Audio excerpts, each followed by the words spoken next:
that this is still one of our brothers that gave this. So you're not supporting just no phase one donation fundraiser. No, we don't get there. Okay, just supporting that. But you also standing with me because I'm gonna need y'all help moving forward, not just financially. Yep. Things are changing around the world. Everybody who's listening, go get y'all green lights. You got the green light booth. Go get your green lights. You understand? Yeah, mic check. Share your stuff. Mic check. 1 2 1 2. Can you hear me? Yep.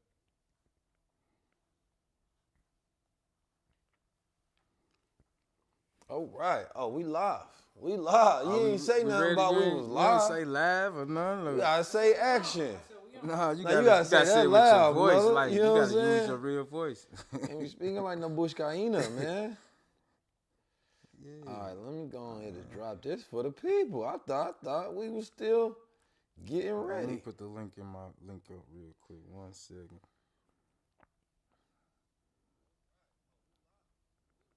Copy. It's Man to Man Podcast. Welcome, family. We here. Y'all come enjoy and sit down, have some time with us.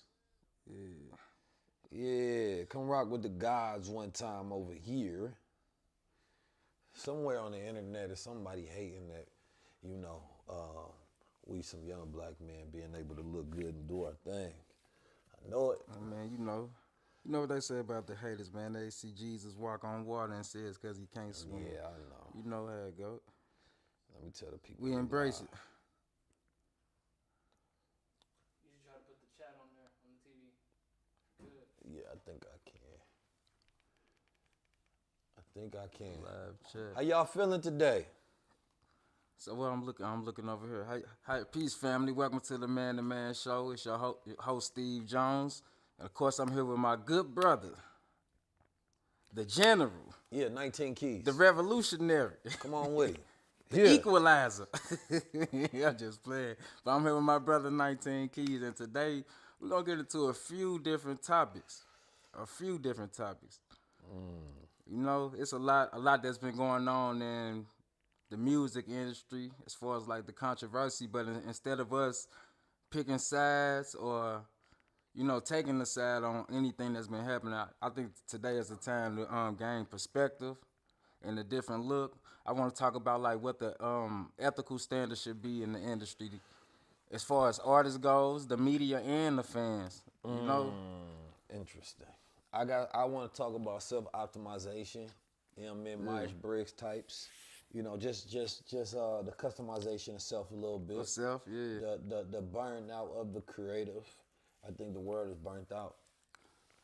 Yeah, well, speaking of the creative, I want to let's kick it off with. I had a question actually. Let me check my question real quick. Listen, y'all see me. Make sure y'all come pull up to the YouTube. Make sure y'all go to YouTube. Go to 19 Keys YouTube page. Pull up to YouTube. We're about to get into a really good discussion. You don't want to miss the jewels being dropped on Man and Man Podcast with my good brother Steve in the building. Steve X. Yeah. Steve X. Yeah, y'all pull up, man. We got a lot to discuss. You feel me? So make sure y'all pull up on YouTube.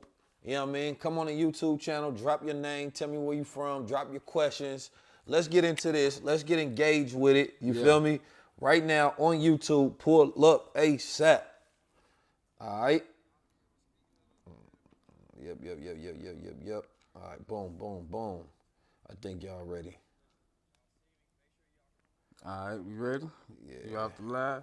All right, so I know you seen the Kanye West rant the other day. I know everybody seen the Kanye West. When Kanye hit the internet, he kind of take it over for the whole day, you know. Yeah. I want to know your thoughts on it, and then I got a question after you drop your thoughts real quick. What you think? You think it's just a publicity stunt to promote the album, or do you think he actually be saying some real shit, or just I think it's all of it. Yeah.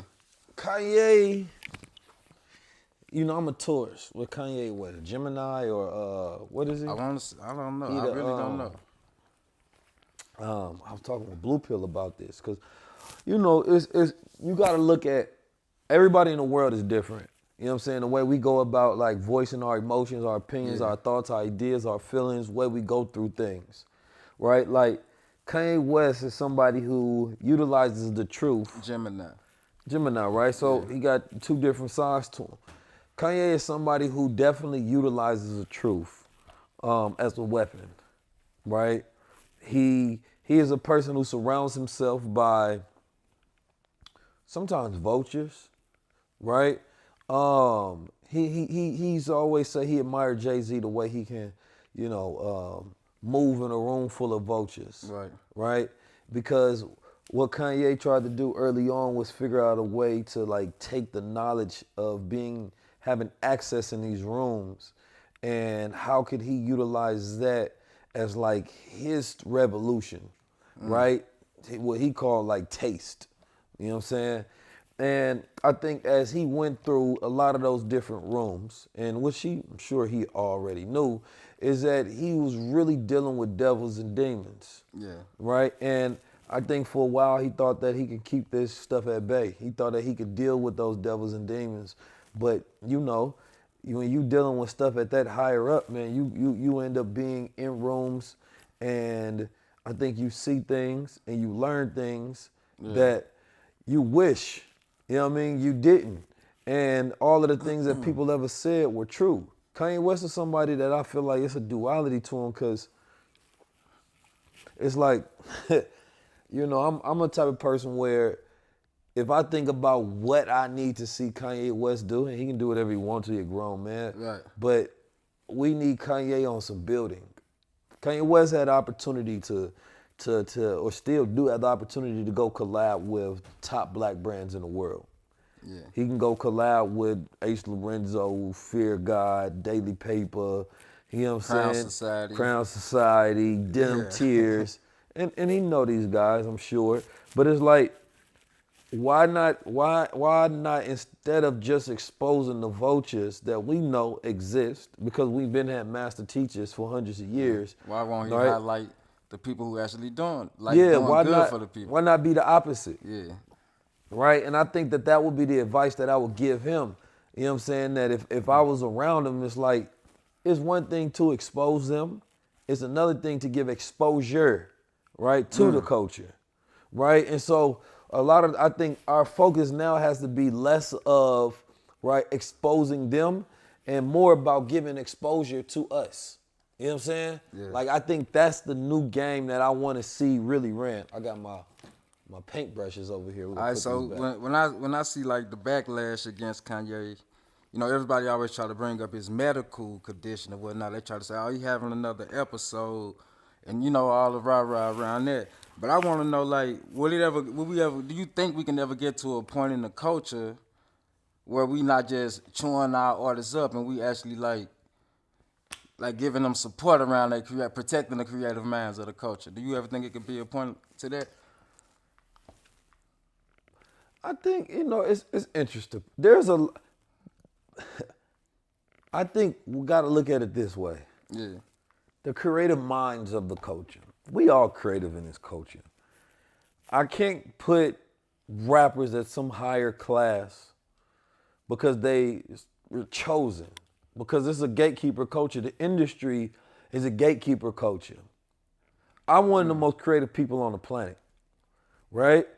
But the industry won't choose, right, to assist me in my mission, because my mission is anti their agenda. Exactly. Right? So I think sometimes what we do is we look at those who have been chosen by an industry, right? And I don't think they are the ones that need to be lifted up. I think the ones that haven't been chosen by the industry need to be lifted up, because those people oftentimes are even more creative, because they got to figure out even more different ways to be successful and independent. So they start coming up with sciences and frameworks that's completely different. I think who the industry chooses, they choose some of the talented of us to prop up in position, because those guys are talented. Right. But it's mostly the unknown of us that are the most talented. And what happens is that we end up fighting, bickering, criticizing each other for the little bit of elevation that each one has. So somebody in the independent, you in the conscious community, well, I don't like this brother because he on this platform, so now I'm gonna rally against him. Well, than the rapper. Well, then this person is like, well, I don't like the rapper because the It's rapper it's getting looks the, that it's I like should the be flag getting. agenda. Well, Same it's the thing. crab in the barrel yeah. mentality. That's all it is. But it goes to the shit. Who put us in the goddamn bucket? Anytime we fighting against each other, we playing their game and not ours, right? But to overly have an obsession, I think, with celebrity culture is the distraction, Yeah, from right? the real life problem. Not even just the real life problem, but the real life stars a lot of time. You know what I'm saying? Because we are underfunded people. When you look at what's happening, Elon Musk put out a tweet. He said DEI must die, right? DEI is diversity, equity, inclusion. Now, DEI, you know, I think in a lot of realms, right, it can do good because it can allow possibly black men and women to get positions that otherwise they would have been biased against. Because if you don't put in places and you don't put in these things to fight racism, racism just goes completely unchecked, right? It's only the only time things change in America is through radical revolution, activism, policy change, right? It doesn't transform and evolve on its own, right? In Wilmington, North Carolina, I went to go visit. There was an uprising back in the days, back towards Oklahoma, Wall Street days, right? This was during the time where black people were Republicans, right? Because Republicans were more so the people that was rocking with us because we had bipartisanship where, you know, we was able to form political unions and work together and have power. Democrats literally started, right, as a party of white supremacy to oppress black people, right? But what they seen was we had a party to where we had our own and we weren't worrying about them. You know what I'm saying? Money was flowing. We had our own political movement. We had our own stores, just like on some Black Wall Street stuff. So, of course, the Democrats got jealous. Democrats get jealous, and they started creating a propaganda campaign.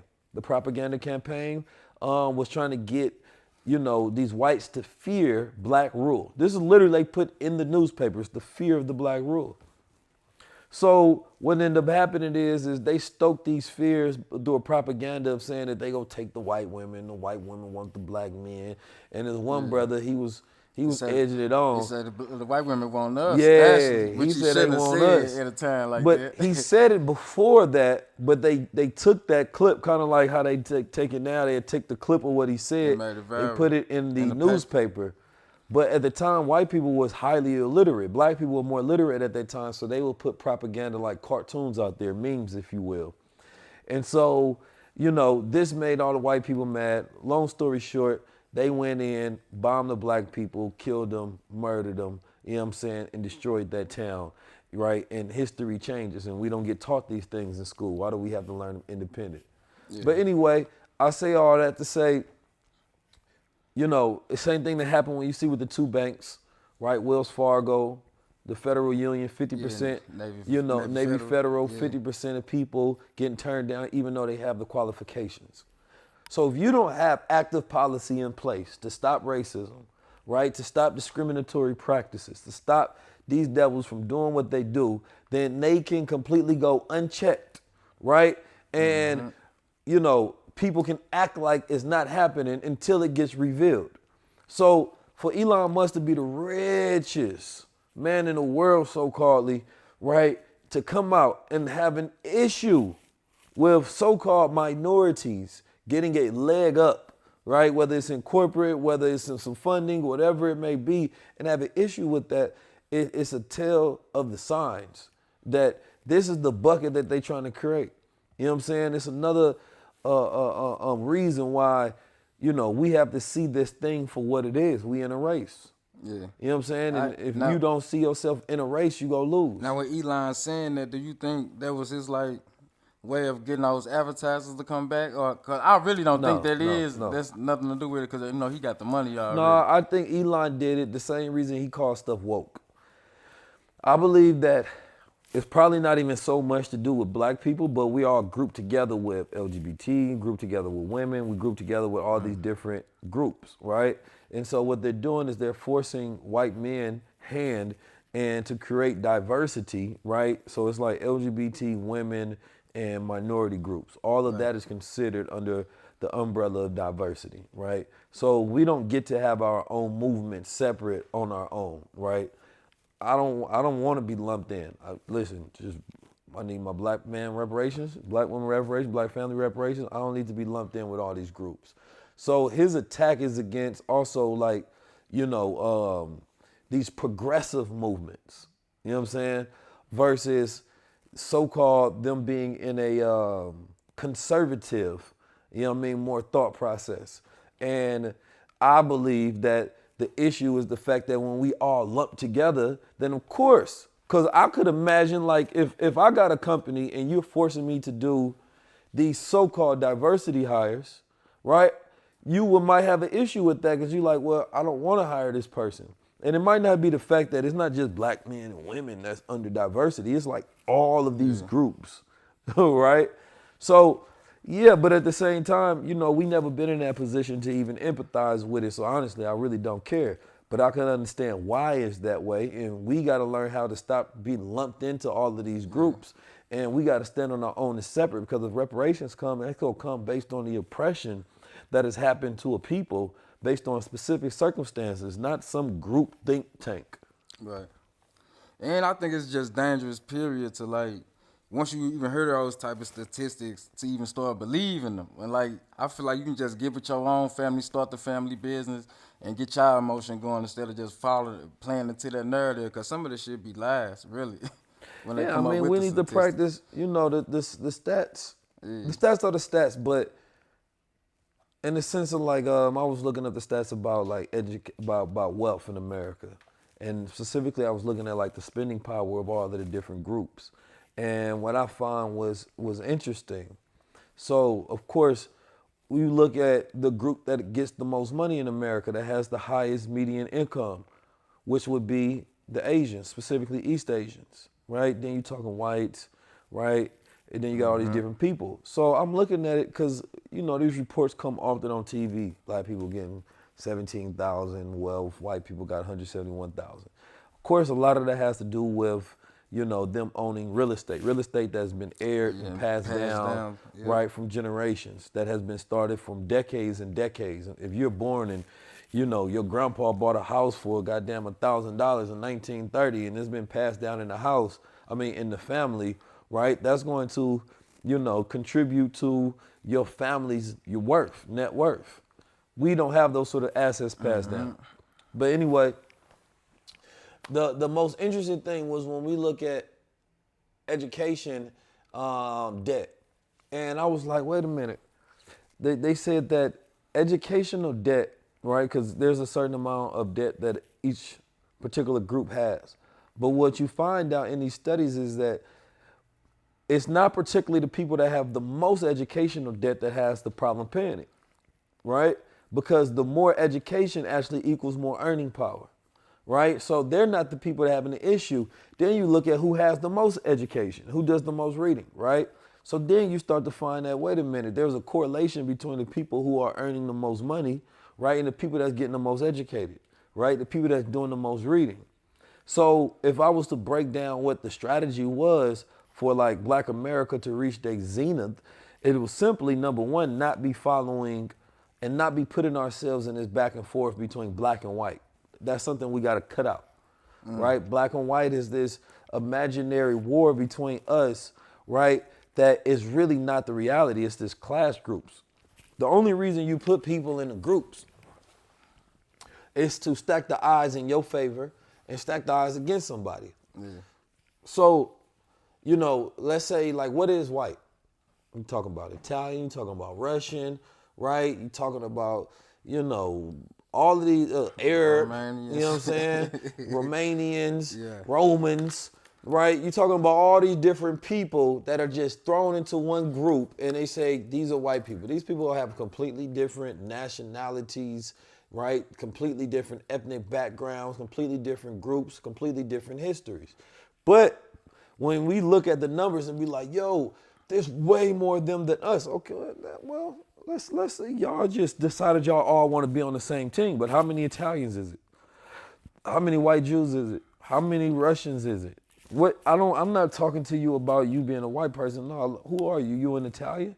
You Irish? Right? But of course, the idea was to group everybody together so you can stack the odds against black people because you realize that they're going to have this tremendous earning and spending power, right? And eventually, it's going to be the fear of the black rule. So you create a white rule. You create a white class, a class that didn't exist at first. You go back hundreds of years. So speaking of the spending power, right? That just provoked a thought in my mind. Like when it comes to the rappers, how come when they rap, all they talk about is like consumer power, and they get all our black dollars to go directly into the direction of those white brands instead of building up our people economically. You know, how you think how you think we can change that for the culture? I think the simplest thing is, the gag is just build our own shit. Listen, it's cheaper for you to go, if you want European, it'd be cheaper for you to literally go fly to Europe, you know what I'm saying, and go get some European fabrics and get them to make you some stuff, wholesale, and start a clothing line than it is to go into a European store and buy their clothes. Right. Right? Like, literally, you can go and take you a whole trip to France. Just to go get the fabrics. You know what I'm saying? You spend it we spend so much money on LVMH, so much money on Gucci. You see it's like, but at the end of the day, how much more money could you've made if you actually just take that as an investment and be like, oh, okay, you spending 10, 15, 20, 30, 40, 50,000. And we talking, of course, the higher class of black folks that got that kind of money. And sometimes the poor class spend it as well. The Wall Street Trapper was talking about this depreciating wealth thing where when you watch what happens when a lottery winner wins the lottery, right? And their neighbors end up becoming poor. Why? Because they see this person win. Their lifestyle change. They want to keep up with that lifestyle, right? And they start spending beyond their means. And he was explaining like this is the same thing that happens on social media. It's a spending beyond your means. So poor people see what rich people do, want to keep up with the Joneses. Next thing you know, you're spending beyond your means. So therefore, you end up having less wealth because we become more material. And this is the danger of having too much influence and lifestyle influence, right, by the celebrity class because they're influencing us right in poverty. So our spending power goes out trying to keep up with people. Yes. So the goal is to then turn that influence. It'll be like, all right, you want to get fly, you want to dress up, all right. How about we then go buy some hemp, right? Go in Colombia, buy hectares of land, buy hemp, you know what I'm saying? Take that hemp, grow it, turn that into a new industry, create the clothes with that. We want to get fly. Now we get the designers making all of the clothes out of hemp, right? And now we're creating jobs from that we can feed families. So every time I see somebody fly, right, I know that we have this vertically integrated system. So it's the same thing with everything that we do. What happens if you do a thought experiment and you say, let's take Black America out the equation, we stop making everything, we stop spending our money. Yeah. What happens to America? How many other groups of people rely on us to be consumers? You're talking about we are 13, what did they say? I forgot how no, $6 trillion per year. Yeah. That's $1.6 trillion. How many people are dependent? So first you gonna go to housing.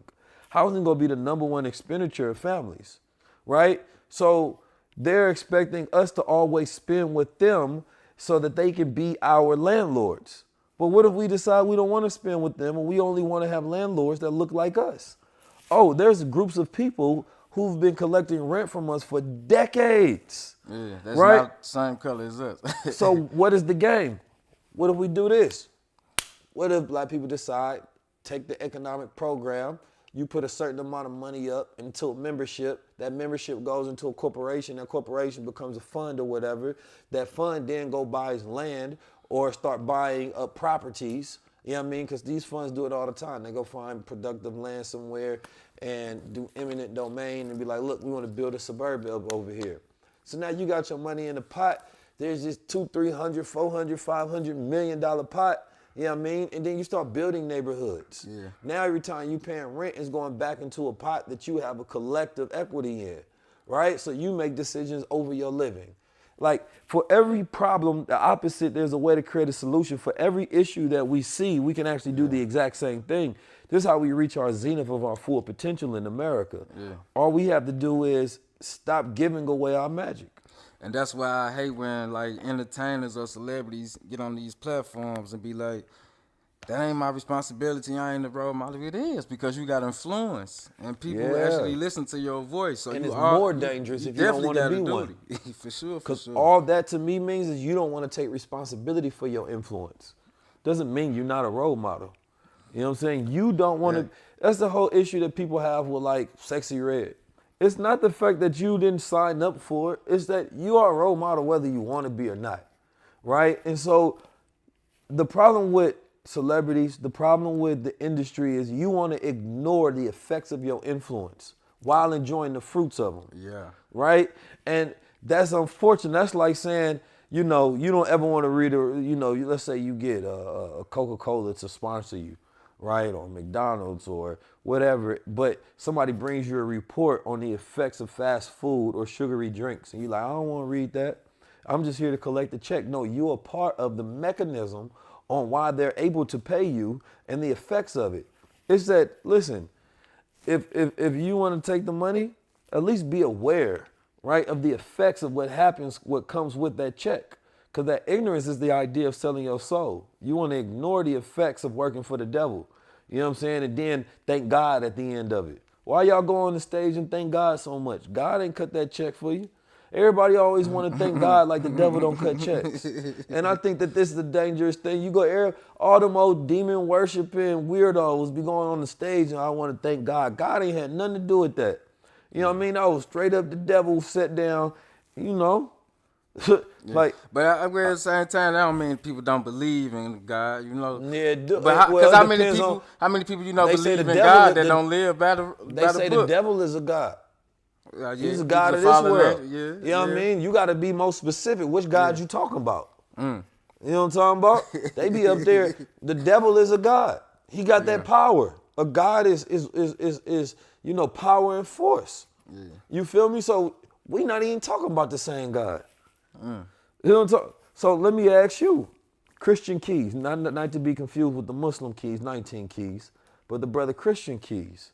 The brother Christian Keys said that there's somebody in Hollywood, this nefarious character who everybody knows, you know what I'm saying, high up in the elite. Oh, yeah. And he said he had him on the casting couch asking for mouth. You know what I'm saying? He said he was calling all late nights, you know what I mean, trying to get him on the phone and do something strange for a rolling piece of change. Yeah. Now, we know the reality of it. The other brother said Diddy did that to him. He said he called him all up in the night and Brother Love was trying to be too friendly. Like, you calling me at 3 in the morning? There's a lot going on. Now, here's the reality of it. What's the question? I'm about to get to it, though. Like, Hollywood is going through an interesting time right now. Yeah. Now, some people saying they think it's Tyler Perry. Some people saying they think it's Daniel Lee, right? Lee Daniels or whatever. You know what I'm saying? What you think about, you know, the men? Because women came up and started speaking about this Me Too movement. The last people that's gonna speak up about it is the men that have been getting harassed for years. You know what I mean? Because when men speak about things, it's different. Your manhood is stricken away. Like, why didn't you do this, that, or the third? You feel me? So it's interesting because it's like, the people talk about the women all the time, but the men stay quiet just because they're men. You know what I'm saying? All right, so what I think about it, right, I don't think a lot of men don't speak on it because it be things that men tolerate but don't celebrate. A lot of these people that's getting into the industry, you know, they want the lifestyle, so they feel like once they get during the introduction stage, they feel like, shit, I can't even come in here being quiet. I never get in. So that's their way of getting in. When I say they tolerate it, but they don't celebrate it, they might not agree, and they feel like they don't got the voice to speak up. Yeah. But me personally, right, I feel like that's all bullshit. You know why? Because over here we in the mix, kind of, sort of, you know. Well, I ain't gonna even say kind of, sort of. We in the mix, right? And we done been to a few celebrity parties. And when we walk in the building, and we burning the sage. We ain't drinking no liquor. We don't want none of your gifts or none of that shit. But we outliers though. Yeah, we come in there and we network and see who would be a good candidate to come on the show. So when I be seeing the people who don't speak up about the folly that's going on in hip hop, it's all bullshit. And I also don't like when people who was around during the time all of the drama was going on and didn't stop it and say nothing, and then they try to come out now and say something. I don't even rock with that. Cause you should have said something back then, you know. I mean, but does it make the information any less valuable? It don't make me go down a rabbit hole of trying to find out the information, cause I feel like shit. You should have said something. You just a part of the problem too. Even when it comes to allegations, everybody who was there, from the security, all of them, they should be here with the lawsuit too. Cause shit, y'all enabled it. That's how I feel. I agree. Yeah. But when we bring it to the present point, yeah, if it's a man in Hollywood that everybody is admiring, and behind the scene he a booty bandit, you know what I'm saying? You gotta. I think that needs to be exposed. Yeah, you gotta expose that. You know what I'm saying? Like, because there's been a lot of conspiracies in the world that people try to act like are not real, and then come to find out, yeah, everything that we thought was happening back in high school. You feel me? I remember hearing all of the stories. Yeah. If everything come out, your favorite rapper's probably gonna be embroidered in all kind of stuff that you don't want to hear about. Do I want to hear about all this? Honestly, no. I want to be like Memphis Depay. I can't hear nothing. Shout out to Memphis Depay. I do not actually want to hear all of the stories, but one thing I know about reality is that, you know, sometimes for things to heal, they gotta be revealed. You know what I'm saying? And you know, I don't want, unfortunately, like our people to be seen as the villains, especially before, you know, their society completely gets revealed and exposed. Cause we not nowhere equal on this board. Yeah. You know what I'm saying? We nowhere near equal if we really talking about, because the reality of America is that we're caught up as victims to be an effect of effects of effects of effects, but they're the author of the issues. Yeah. You all should go and watch this movie, Goodbye, Uncle Tom. Oh, man. I was just watching it like 3 days ago, no cap. It's one of the most horrific movies in the history of cinema, but it also is the most detailed, like... Yeah. Man, just thinking about it make my stomach sick. But because it's a pseudo documentary that made it seem like it was shot during slavery time. Man, it's interesting. It's interesting. Y'all should go watch it. But the way that they show how they were breaking the slaves, the way they show the depravity and the savagery and the nature of these men, right, as they were bringing these slaves over. Yeah. Man. To think about my people going through that. Shattering the manhood. But I feel like a lot of them guys, like you said, in the industry, they don't speak only because, like you said, if they was victims, we would judge them. We will judge them and look at them like their masculinity like that. And that's because what if they didn't act like? Yeah. And here's the thing, and this is one thing you know that's true about the stuff. Is like these guys sometimes they be broke, right? They come in the gang. You ain't got goddamn $15 to their pocket. They get into acting class. They go through their whole life to have a dream. You know what I mean? They see somebody who they think is a hero. You feel me? They go in there to the audition. They so-called get the role. Then late night they get a, yo, who is this? Get out the bed. You know what I mean? And they tell me, what's up? What you got on? Whoa, who is that? Who are you calling me like this?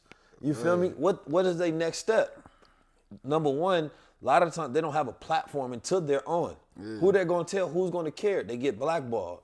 Right now they're just another story on YouTube. Yeah. Right now nobody wants to work with them. So in their mind, this is the type of stuff that goes on. Right? So I believe that this is we looking at it from a manhood perspective. Like anybody try to play, you know what I mean? It's over for you. But you know, you gotta understand that like everybody's mind is, I'm a very empathetic person. That's my traits and my human design. I really try to put myself in other people's shoes. I don't speak from what 19 Keys would do. I just know that there's different nuances of different people on this planet. And, you know, person's circumstances, spirit, mind. Sometimes a person can do something that's out of character, and then they snap like, whoa, I was really like lost in my mind for a second. America is a sick place like that. We in the lab, and it's experiments all being ran on people all the time. This is why so many people start doing drugs. You know what I mean? This is why the industry flushes out so many people over and over. They got to get high to numb the reality. Same thing will happen in the streets. All right, so boom, speaking of that. Solomon, you do me a favor and grab that box right there. I don't want to show my socks. Yeah, when you say some of the people, they start getting hooked on to drugs and getting numbed up or whatnot, it reminded me of this situation that's going on with the good brother Kodak Black. Yeah. Now, before I get into his situation, I would like to tell the viewers, like, I'm a Kodak Black fan. I actually understand and empathize with his story because I used to be. It's funny. I thought you was going. No, 1 second. No, I didn't mean to interrupt you. I just thought you was going to talk about your favorite rapper because she did so good on her sales. You know, Who's my favorite rapper? Nicki Minaj. Man, you was bumping that all week. Cut it out, man.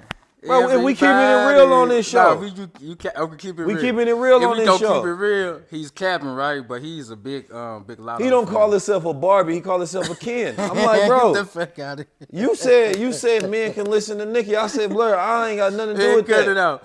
Let's get back to Kodak Black, right? So the good brother, like I said, I empathize with his story. I empathize with his story because I grew up around so many people like Kodak Black, you know, who just got that street nigga mentality. No matter how many chances you give them, they can go to jail, come home, do a little good, and then they'll fall back into the old cycle and have to keep restarting, you know? Yeah. And I don't like throwing those type of people away because it's like obviously that they got a gift and they got impact and influence. They got a mind. We seen them accomplish many things, but they get distracted again. But I want to know, instead of me, like I said, I don't want to like take a side on this. I want to talk about when is it a time to like stop giving people grace in order for them to grow? Or do you ever think is there ever a time to quit giving people I think grace? when people stop listening, when people stop trying to improve and they stop listening, that's when no more grace can be given.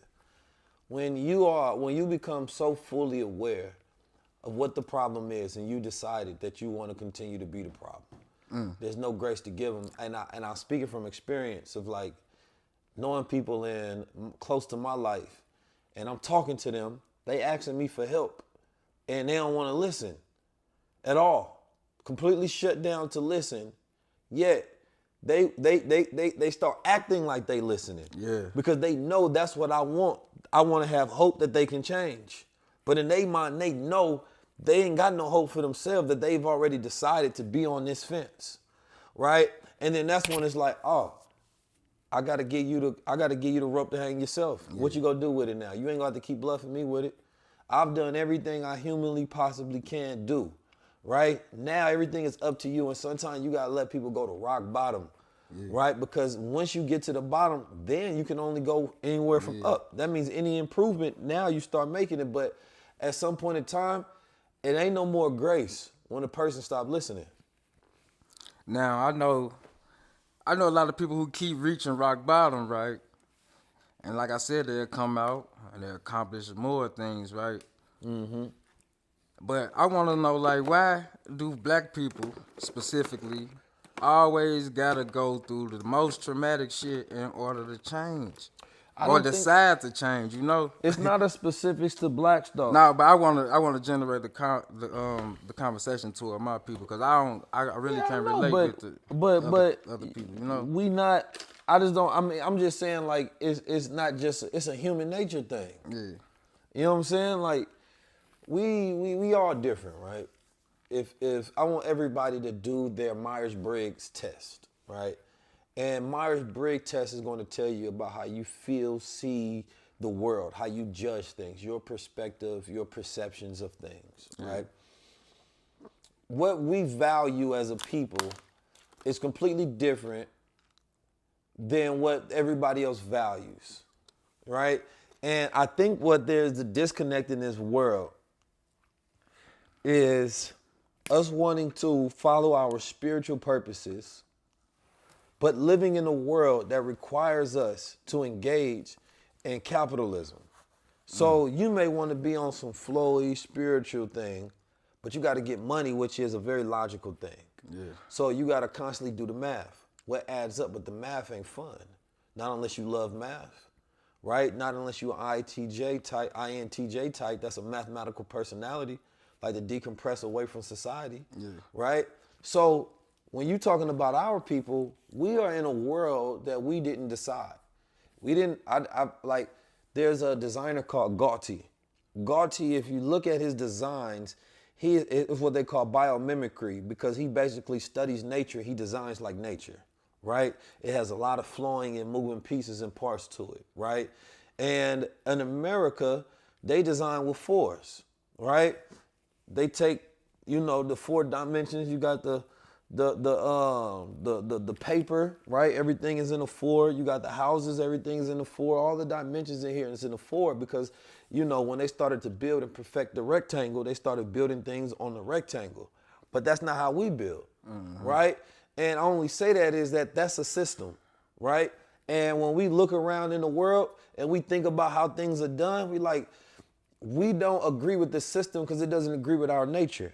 We are geometrical people, right? We've been doing geometry for years. We've been tapping in things that fulfill our spirit is completely different. You don't ever want to sit in front of and do paperwork all day. If you had to be in a cubicle, right, it'd almost feel the same almost as being in a cell. Yeah.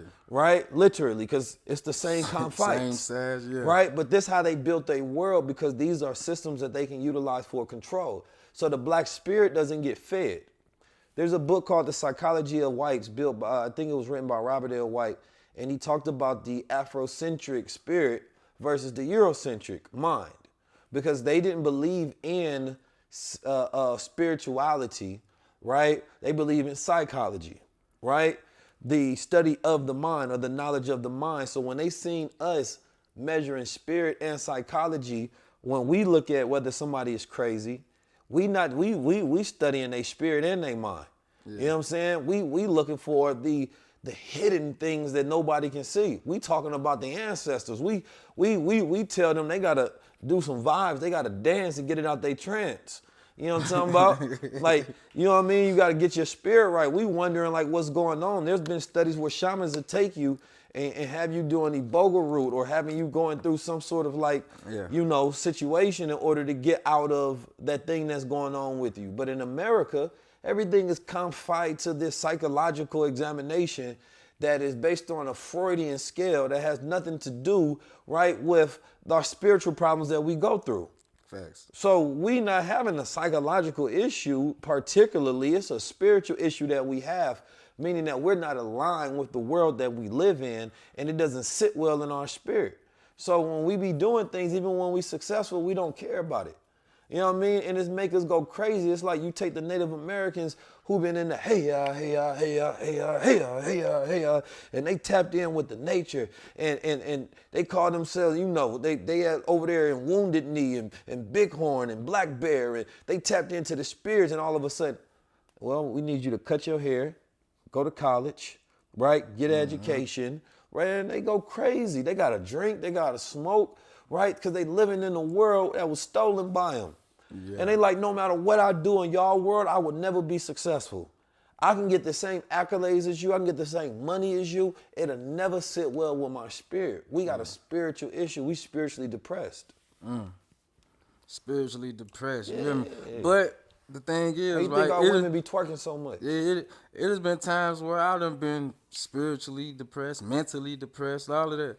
But I actually want to start seeking the knowledge of how to overcome that shit. So I don't like when it becomes like the end excuse for people, you know, because it's not the end of it. You know, it's not. It's only you only feel when you quit, basically. You know, and shit, I like the spirits that, you know what I'm saying, that overcome. You know, because whoever counted me out can't count. I'm gonna tell you that right now. You know, and I want to move to this other conversation or discussion I want to get into, right? I was scrolling, right, and I seen these women, and they was debating, right? And one of the ladies, she had said, she feel like, she say a friendship breakup can almost be worse than an actual intimate relationship with her partner breakup.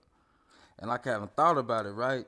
And I was like, man, it might be a different viewpoint for men than women, right? Because like when men fall out with each other and it's no longer that friendship there, we won't really talk about it, you know what I'm saying? We're kind of like hold it in, but we might hold a grudge and just never mess with you again, you know? Yeah, we not Women gonna, might try to repair, we not gonna cry about but it. we That's definitely for not sure. gonna cry about it, you know what I'm saying?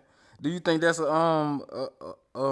form of holding in, or what? I don't even want to say holding in, or Nah, not expressing yourself by not mentioning it? I think it's it may even just be like stoicism on the part of a man. Our way that we deal with emotions is different than the way, you know, that a woman would deal with emotions. Yeah. You know what I mean? The way men deal with emotions is to go through them. Yeah. Right? The way women deal with emotions is to feel them. Right? A man sees emotions as a point to get to another point. You know what I mean? It's like, oh, I got to swim. Like the emotions is like the ocean. I got to sail through these oceans. It's going to be rough seas, rough waters. And then I arrive on the shores of this destination and I'm finally through it. A woman goes through emotions for the point of going through them. Yeah. She wants to feel it. Feel it And she and wants all of that. everybody else to feel it. Yeah. I'm in a storm, feel the storm. You know what I mean? She might not go straight to the beach. She go circle around a little bit. She in the rain, you know what I mean? Like Notebook, you know what I mean? Or like how them R&B guys used to be, just in there like, oh, I'm going through it. Man, like, look, listen, fuck, bro. I'm, you know how you go through the rain without an umbrella? We running, we trying to hurry up and get through.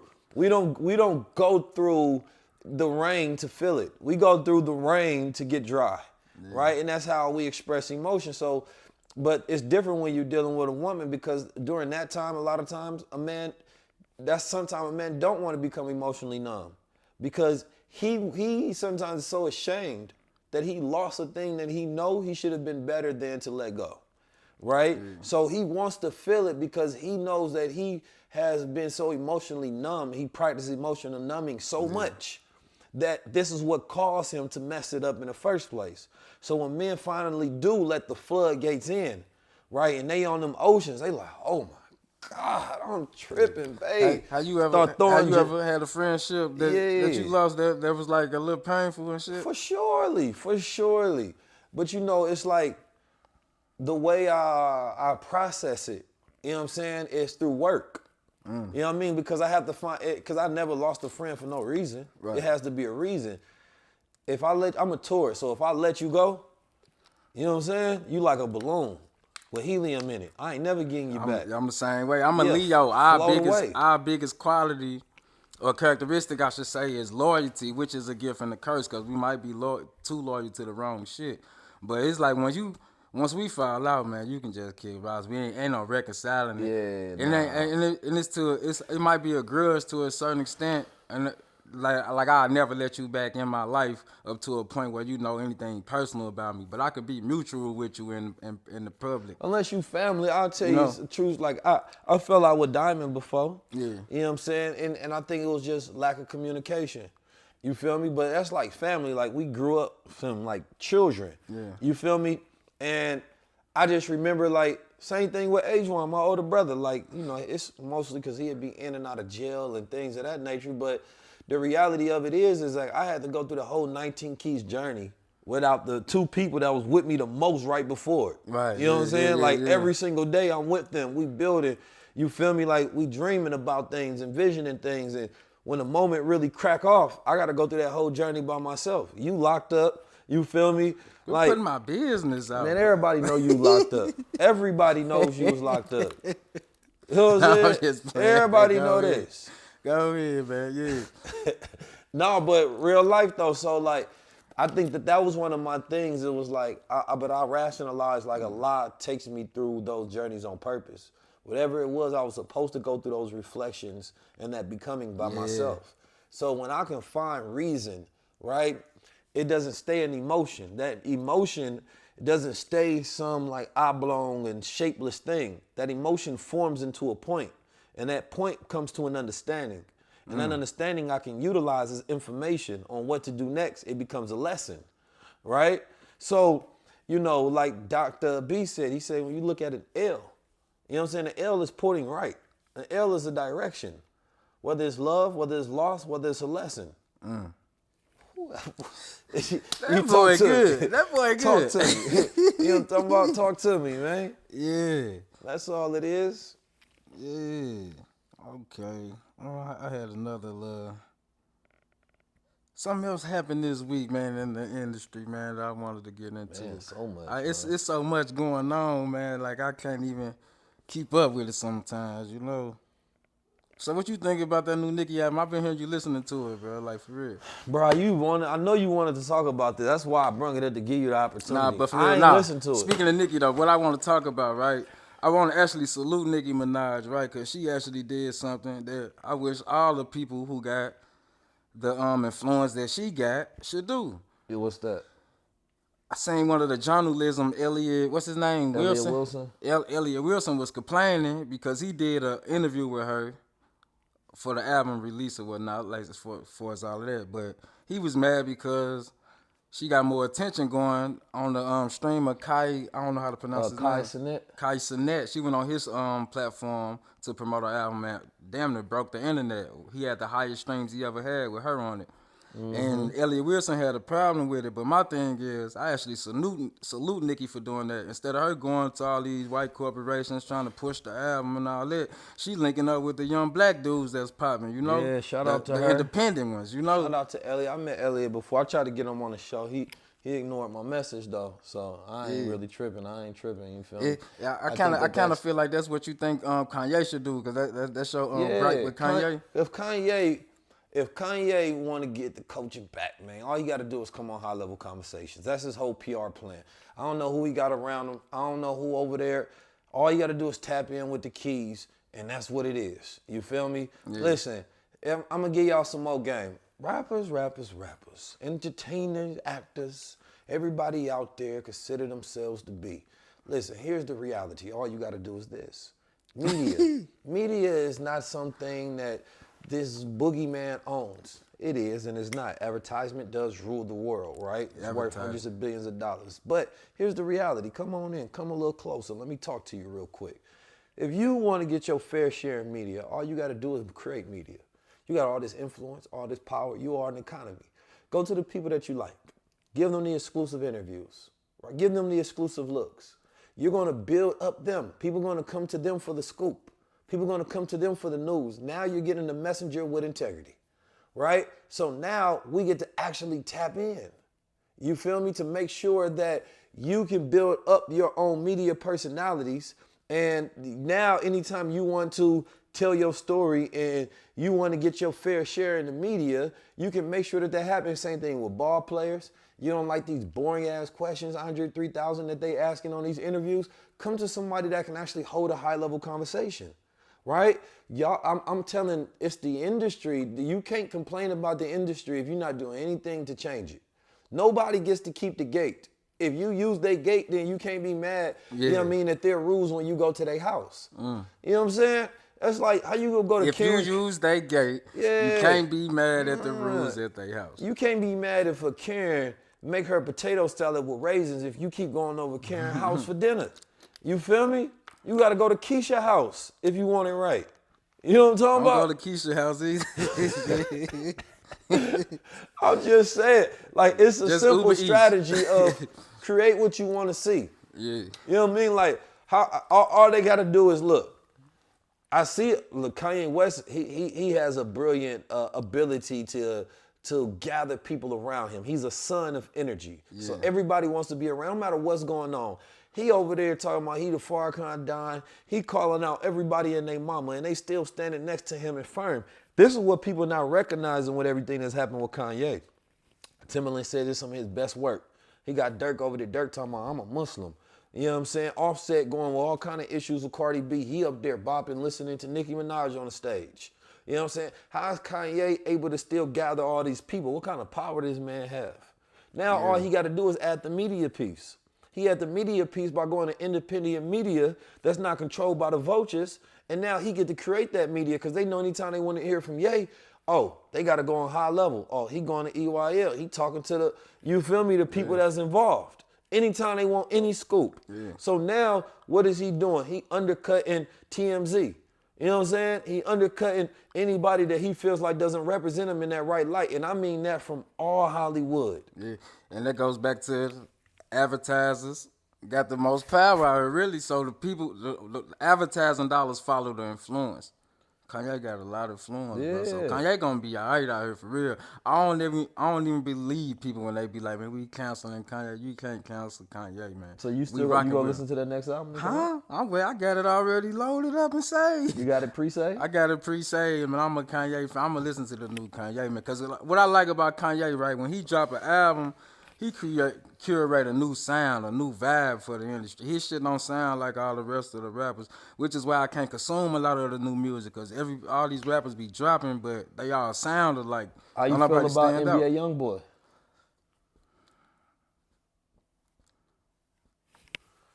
You listen to NBA Youngboy, you think his music hot? You like the How I antics feel that about he be involved NBA in? Young Boy. Keep it music-wise, I don't feel like it's necessary for the culture, especially because his demographic be the adolescents, man. Them be the guys that I even like talking to the most, the adolescents, because the guys that's in the street at that age, they damn sure don't need to listen to NBA Youngboy. That ain't doing nothing but fueling the pipeline to prison. You know, if you ask me personally, because of his content, they need to be listening to that new 19 Keys album that's about to come out or some shit like you that. said something. Nah, for real though, because it's like at that age, bro, like you can make one decision that'll off course the rest of your life. For real, My for nephew real. love And NBA NBA Youngboy. Youngboy got the bag. He up in a mansion somewhere chilling. He talking about doing all this drilling shit, but the man on house arrest. He not doing that. Literally, he can't. Literally. So for you to listen to that music and let it evoke emotion into you to be a hood nigga or a street nigga, it's crazy to me. I don't feel like that shit is necessary right now, especially for the young black man. So me personally, I don't listen to NBA Youngboy, but he do got a few songs that I do like. I was about to say, I know I heard you listen to NBA. He got a few songs that I do like. There's a lot of artists got a few songs that I like, but that don't mean that I actually rock with the character of these artists, you know. And that's just my honest opinion. All right. So, cause you know, when I was during Fashion Week, his manager, you know what I'm saying, told me that they wanted me to go up to Gravedigger Island, or Mountain rather, and talk to him. We didn't get to do the follow-up. I'm waiting on to see. But I wouldn't mind going up there talking to him. I feel like the biggest issue that I see in the culture is we just don't have good consultations. We don't have good consigliers. We don't have people that can just give us some game. Look at Jonathan Majors. What Jonathan Majors said to that woman on that tape wasn't the worst thing in the world. I think his speech was incredible. He said, I am a great man. I got great things going on. You know what I mean? He said, look what I'm doing. This is important for my culture. I need a woman, you know what I mean, like Coretta Scott King. I need a woman like Michelle Obama. I am a great man. And the last week, you was not being a great woman. You was drunk. You was acting stupid. I don't like that. We need to get it together. You know what we are living in. We are living in this man's world. The problem is, he was talking to a white woman. Tragic. This man got down talking like he Huey P. Newton. He told this lady, I want you to act like You know what I'm Coretta saying? Scott King. Yeah, like, listen, first Like of all, how? Coretta Scott King, you know what I'm saying? Now, he was saying right because Coretta Scott King had her a king. You know what I'm saying? She had her a black man. That was a great black man. You feel me? Michelle Obama went and got her a black man. But it's impossible for a white woman to act like a black woman. That's what I'm saying. Like how? I mean, she could act. The issue ain't that. The issue is that it's a white woman. That was the issue. You know what I'm saying? I see he went and got him a sister though. Damn. He was tripping. Yeah, he went and got Megan Good. You feel me? But if I was talking to a bro, how it is, you just need somebody that can just slap you with some common sense. Like, bro, listen, man, listen, the culture rock with you, but you know, ain't no way you going out there with Becky and we gonna treat you like Martin. It just ain't gonna work like that. We like what you doing in the Marvel and everything, but you gotta go get you a baddie, you gotta go get you a sister. Go get you Kelsey or Jonathan something. Majors. Go get the Kelsey's sister that was with the white boy that now with Taylor Swift or something. Go snatch you up her, do one for the culture. The culture gonna be behind that. We gonna rally on that like, yeah, I see you. You feel me? But instead, he like, excuse me, Come Mr. on, 19, man. can you step out He the went way? and, he went Can and you got tap some, that milk of magnesia some milk for of me? magnesia over here, man. Yeah, listen. These brothers, and you know she cold because she was recording him the whole time. Why you recording him in the first place? So that means that she already was premeditated. She meditated on this, and she was already planning on bringing that man down. You feel me? So listen, man. Hey, leave him alone. Leave him alone. He was really speaking to himself. He was like, hey, but she just happened to be there. That's what it was.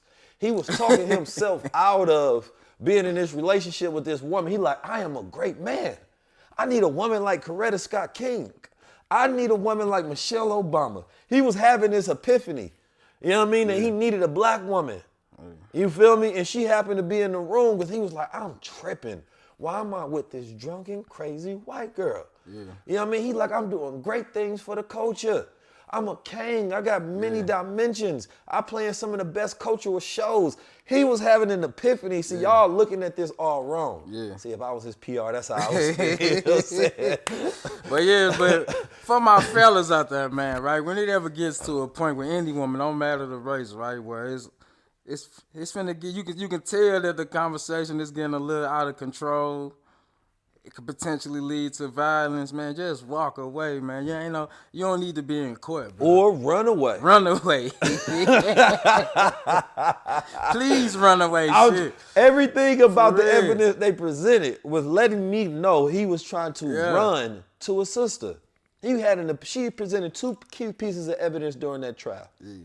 The moment where he had an epiphany and he realized he needed a Coretta Scott King and a Michelle Obama because he's a great black man and he's doing things for the culture. Then the next piece of evidence, he's literally running trying to get away from this woman. You know what I'm saying? and she probably seen that he was texting Megan Good because he was like, that's my Coretta. That's my Michelle. See, y'all got the timeline and y'all got this all wrong. If I'm representing Mr. Majors, you feel me? Man, come on. We're going to get this together. You want to be the lawyer, man. Stop it.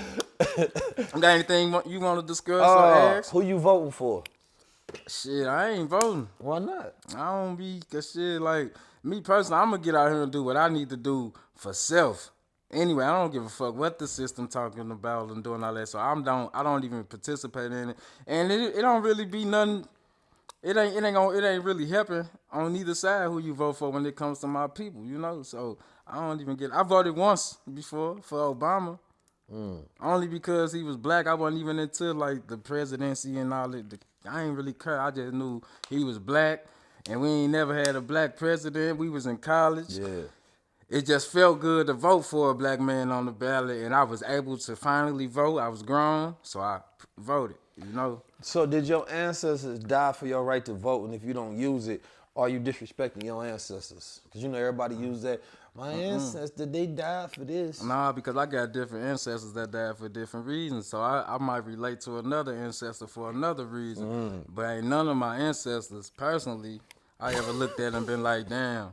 They voted and they died for me. You know, I'm going to be all the way up. I know for a fact. I mean, I ain't going to lie, I got some political ancestors. Like my great aunt, she was first black woman in a board of the NAACP. Man, I'm so tired of this story, man.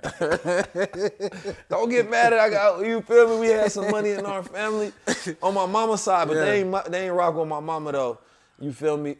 So I don't really rock with that family for real, for real. That was the bourgeois side of the family. We ain't see no money from it, right? Yeah. So anyway, Margaret Bush Wilson. You feel me? Margaret Bush Wilson. And listen, let me stand on my family. Because look, let me tell you how this affects everybody's family. My family's so cold that they changed my family's so cold, she was the third black woman to pass the bar in Missouri. Yeah. You know what I'm saying? And look what happened. There was codes at that time because my grandpa was he was in real estate. Great grandfather. He was in real estate, and he owned a bunch of real estate. He was a real estate agent, and he would sell real estate that was in white neighborhoods to black people. But there were these codes at the time that were discriminatory that say black people couldn't own in certain like zip codes in certain neighborhoods. Yeah. Right. So what'd he do? He sent his daughter to be a part of the case to go to the Supreme Court and help funded it. so that black people can be able to shop and live in whatever neighborhood we want to. And what happened? They won. You feel me? Like, so for me, revolution, if I go back in the family and I think about it, man, it's about employing your money and your education, you know what I mean, to make change. That wasn't something that was changed through a vote. That was something that was changed by a black man that was affluent with his money and went and got a law change by putting his daughter in position, and they stood on business. You feel me? So when I think about voting, that's the type of ancestor I'm thinking about literally in my own family. You feel me? Like, nah, it wasn't no right to vote that got that change. You feel me? It was education and money, spending that change, standing on what you stand on. So when I think about an ancestral history, you can pull from different lineages. You can try to create you a lobby pack. You know what I mean? You can form a corporation. Corporations can speak with their dollar. You know what I mean? Because a corporation can't vote. So legally, that's how it works in America. It's different ways that we can strategize to get different outputs. Come on, talk to me, man. Just letting you know, my ancestors been on business. Yeah. And listen, they be trying to tell me. So is you voting this year? Let me tell you, I am voting. I'm voting for, oh, you know who I'm voting for. Yeah, who you voting Proposition for? 19 keys. You feel me? Put them on the ballot every time. Yeah. I'm on the ballot every single year. I vote for me. Now, I ain't gonna lie. I would have actually voted for Kanye if he ran, just because. He wouldn't have won, bro. I know he wouldn't have won, but you wouldn't have voted. He would have got a vote for me. You wouldn't have voted. You would have actually went down there on your day, went up early, voted, and got you a sticker. Probably not. All right, then. Look, as soon as I start breaking down the process, I'm out, man. I would have thought about it, though. But it ain't not enough to get up early in the morning. You had my spiritual vote, brother. Yeah. I was with you, though. I wasn't against you. You know that. You know what I'm saying? I threw out 2 steps that he had to do. That's too much. As soon as I say you got to call the Uber. What? It's a lie? I can't vote on the phone, like on the app. I got to get registered? Y'all ain't got a voting app yet, like for real. Yeah. They want us to get up and go to the vote app elementary supposed to be school on the blockchain, man. All right, what about, we got to throw in some science and technology, man. Let's get to it. Let's see where we at. Oh, so speaking of the science and technology, right? I was just talking to my cousins in St. Louis. He say they got something going on in St. Louis over in the by the Trey 2 neighborhood, right, where they got drones flying around the area. But before he told me the story, right, this is what he said. He said they got the drones doing surveillance around. They just trying it out to see if the people like it. Now, you got some people that like it, then some people that don't. Now, when he told me the area, I said, shit, they need like 2 drones over there. I ain't gonna even lie. Yeah. I know for sure it's crime ridden and all that. But my thing is, I'm really against it when it comes down to it, because it's like a privacy thing at that point. You don't know what creep control of these drones. They might be looking in your window. You might be getting intimate with your girl or something. I'm against the drone flying around the neighborhood, surveillance and everything. What you think about that, though? Man, it's a 2-part to that. Over surveillance is definitely not a good thing. But here's the cold thing. You know, me and you from St. Louis and Oakland, so I got that revolutionary spirit too, not just the country. But, you know, growing up in St. Louis is crazy. Yeah. I mean, crazy. How many times somebody just randomly pulled up on us and shot at us? We ain't even had beef with him. Man. You know what I mean? I'm talking about, like, literally just tried to murder some young men just off the strength. Man. I quit counting, and it became normal, and that's scary. It became normal. But I'm saying, though, like, think about that, though. You feel me? So it's like, as much as I be against these things, there's a lot of civilians who just get caught up in the streets for no reason whatsoever. You feel me? And that's where it's like, yeah, I'm against it on you know, from a moral standpoint, but in reality, what the hell the civilians gonna do? You know what I'm saying? People get terrorized in the neighborhoods. People get beat up, people get robbed, people get shot, stabbed, killed, raped, murdered, kidnapped, literally. Yeah. All of those things happen. So, you know, I think the thing is about, you said a key point, who's the controller of that? Yeah. A lot of times it's not the issue of the policy. It's the person that controls it, who's in power. We're usually not in power. If we created security forces ourselves, I wouldn't mind our security forces having drones. I wouldn't mind our security. The problem is it really gonna be used for our protection, right? Or is it gonna be used against us? Because we know historically a lot of those times, you know, even police forces are not for protecting people. They may just be surveilling people, allowing them to get away with crimes so that they can catch them on bigger things. They're not about a prevention unit. You know what I mean? So if I believe that the gang would be more so having private security, you know what I mean, that's for the people that look like us, that's people that's from that neighborhood, so that they can deal with things and prevent things from happening, not allow things from happening, then go lock people up, because your mama's still getting killed. You know what I'm saying? Your grandma's still getting, you know what I mean, terrorized. Your son's still getting beat up on the way to school. So I believe that, yeah, they need some sort of tough solutions over there. You know, of course, changing the lifestyle, changing up, like, the quality of life for the people and going to the root of the issue is more important than surveilling the effects of the issue, of course. You know what I'm saying? Because those people are uneducated in those areas. The quality of life is low. The opportunity zones are low out there, right? And there's so many different things that need to take place in order to prevent that from happening that aren't strategies in place, and they're not spending those millions, tens of millions of dollars in that budget to change. See, now, if I was in St. Louis, right, and I would have heard that story, right, and the area that they chose, like I said, is very crime-ridden, I automatically would have thought it was, like, an agenda against my people. Because why these drones ain't in Wentzville or Ferguson somewhere, you know what I'm saying? Why they specifically come right here on the south side to this crime-ridden neighborhood telling me they gonna fly a drone Well, for I a mean, month? you just said it, though. Then you kind of just answer your own question in that. Yeah. I mean, yeah, but still though, that's why I would have been like, nah, I'm against the shit. Like, I don't If know. you go to Beverly no Hills, drone. you're not about to see no police going up and down. When you locked up, you see security guards all the time. It's to remind you in prison. Creates a captive mentality. You know what I mean? It makes you think that there's crime happening, so crime starts to happen. You know what I mean? Any over surveillance and over police neighborhood, you go catch more crimes. You go take that out to suburbia. You go take that out to places that they literally want to catch people doing cocaine or something like that nature. It's going to be a lot more people getting locked up because those are the type of crimes that happen in their neighborhood.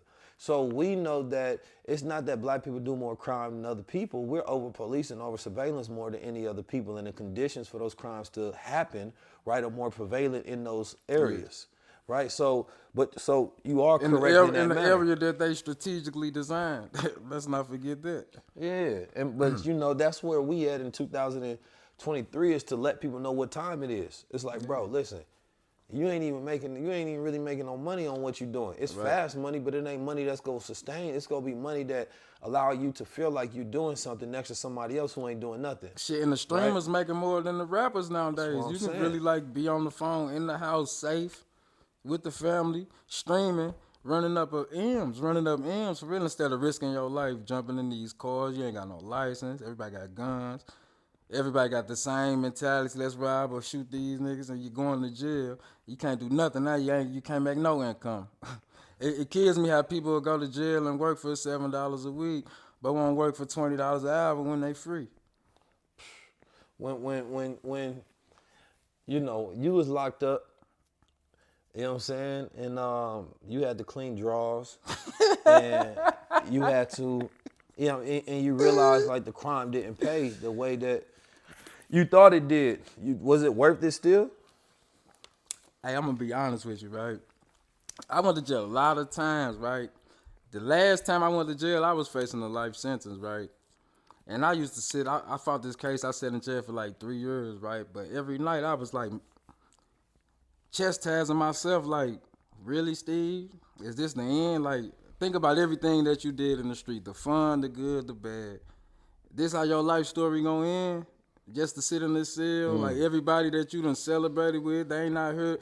No, that couldn't have been the end for me. So what I started doing was reading self-help books, reading financial literacy books, writing my book, coming up with a plan. I had to get ready for 2045 in my mind, you know. And I only wanted to talk positive shit. Don't come to myself with that. But no, I couldn't, like, it wasn't worth it, bro. Like, the street life wasn't worth it at all. And then I was seeing guys who was in there older than me and younger than me. And we all in jail. Like, come on, like, you 60, we sitting at the same table, bro, trying to do crime? Like, no, this ain't the move. I can't be in here 60 and 70, you know, for real. So it was definitely not worth it, bro. It was like, I was actually mad that I even got programmed by the system to even get involved with crime. Because I started reading, I read this book called, what's his name of this book? It's called The New Jim Crow, where he was talking about mass incarceration. But the way that the author broke it down, when she was telling me how the hood was strategically formed by the government to put us in these situations to create crimes, the welfare, however. I was just looking at my life and all my friends and my peoples, and I'm like, damn, like I ain't feel too bad no more. I'm like, Right. oh, this was like this. They programmed me to think like a criminal. So now what I got to do is act the whole opposite of the Matrix if I ever get another chance, and that's what I've been doing. You know, I'm doing the podcast. I probably would have never did this back in the day with that mentality for sure. I used to be scared of the cameras. Don't bring no camera phone. I don't want no iPhone or nothing around me. You know, that was the mentality I had. But now, I'm thankful for being surrounded by other people like my good brother 19 Keys and the Mike Rasheeds, you know, just to show me like, man, there's other shit out here you can be doing and still be cool and stay true to yourself and keep your integrity, you know? Yes, sir. For real. Steve X in the building. Steve, when you gonna take your shahada, man? I'm gonna take it on the day that I'm ready.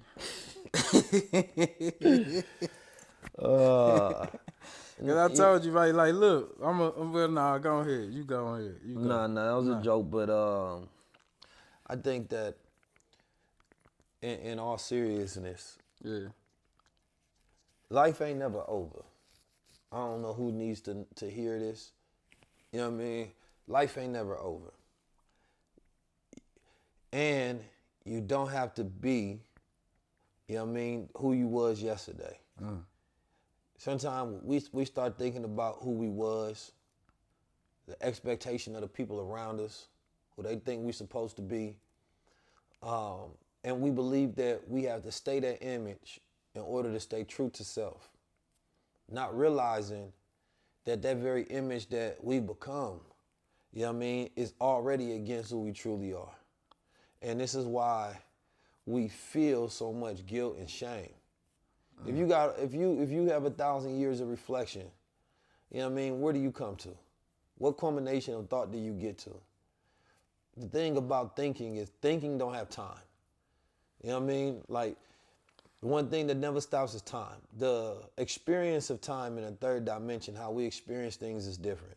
It really depends on if we enjoying life, whatever's going through, but in your mind, you can go through 1,000 years in reflection, right? You can think about what is the consequences of where ultimately you're going to end up in 10, 20, 30, 40 years. Yeah. And the moment you start thinking of the future, it expands your viewpoint. It expands what you think about yourself. It expands what you think about the world. It expands what you think is possible. You could have been a nobody. You could have been weak. You're not what happened to you. You're not the thoughts that you had. You're always the choices that you make in a moment, right? Some people will try to hold you to what was done. You know what I'm saying? Some people will be like, well, you got beat up or this happened to you, weak. If you allow that voice to reverberate in your head, then you reflect that because that's what you think you are. But if you like, nah, I was weak in that moment because maybe I got caught up in a situation. Yeah, I did follow that thing because I didn't know any better, so I was ignorant, right? And I was insecure or whatever it may be, or I just wasn't at the right place at the opportune time.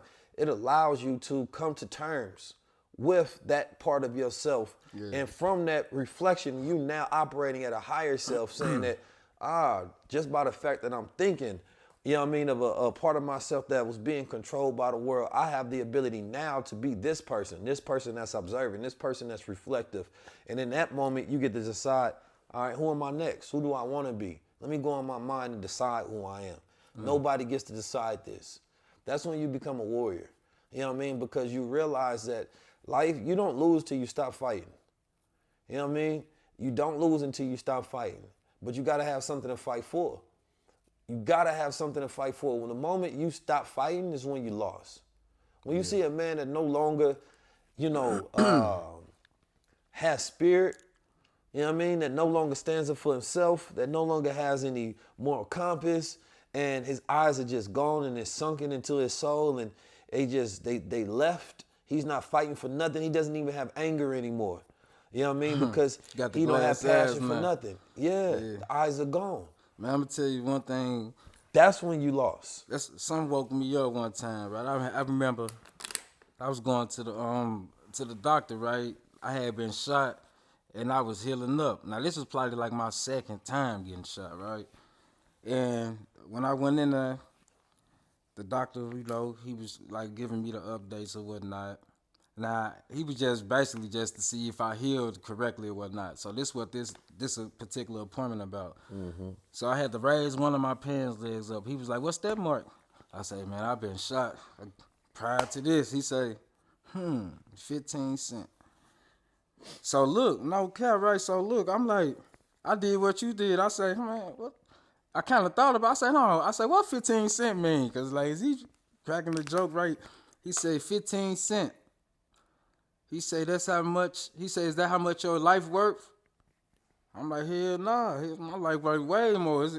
Ain't no number on this. Like, I'm priceless. That's why I'm getting smart, combative with him, right?